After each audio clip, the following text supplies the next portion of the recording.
Muraho neza nshuti bavandimwe bakunzi ba Nzuri Business Group Limited, twizeye yuko mukomeje kugubwa neza aho muri hose. Iyi ni Nzuri Market nk'uko mumaze kubimenyera, tukaba tugiye kubagezaho inzu nziza cyane igurishwa kandi ku mafaranga makeya nk'uko muri kubibona. Iyi nzu akaba ari inzu nshyashya, yubakishije amatafari ahiye yose, ndetse ifite parking nini ihagije ndetse na jardin nziza cyane. Iyi nzu rero ikaba iri mu mujyi wa Kigali hano rwose hafi cyane, hano mu karere ka Kicukiro mu murenge wa Kanombe ahazwi nka Kabeza. Iyi nzu iri Kabeza cyane hafi ya kaburimbo. Urebye ni nk'inzu ya gatatu, ni inzu ya gatatu uvuye kuri kaburimbo rwose, urabona ko iri muri quartier nziza cyane. Iyi nzu rero ikaba ifite ibyumba bine binini byo kuryamamo, toilette na douche eshatu, salon, salle à manger ndetse na cuisine moderne yo mu nzu.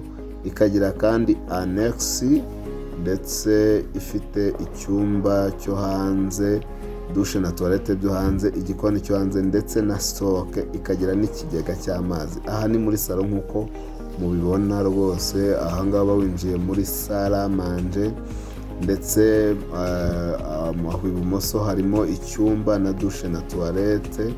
Wakomeza imbere mu byumba hakaba ibyumba bitatu, harimo chambre principale kandi tukaba tubibutsa yuko ifite na dressing room cyangwa se urwambariro.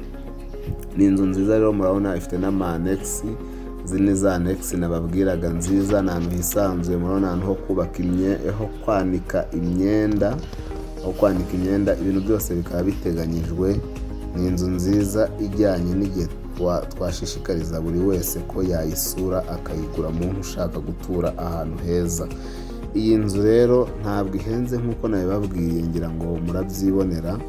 Ndagira ngo mbibutse yuko iyi nzu igiciro cyayo ari miliyoni 60 z'amanyarwanda, miliyoni 60 z'amanyarwanda cyangwa se ibihumbi 60 z'amadolari. Iyi nzu murumva yuko ishaka amafaranga makeya mu by'ukuri ugereranyije n'uko imeze, n'uko ari nshyashya n'aho iri. Urabona nk'iyi ni douche na toilette byo muri chambre principale, murabona ko ari ibintu bijyanye n'igihe. Wakunze iyi nzu ushobora kuduhamagara kuri ya nimero yacu 0788 48 67 97.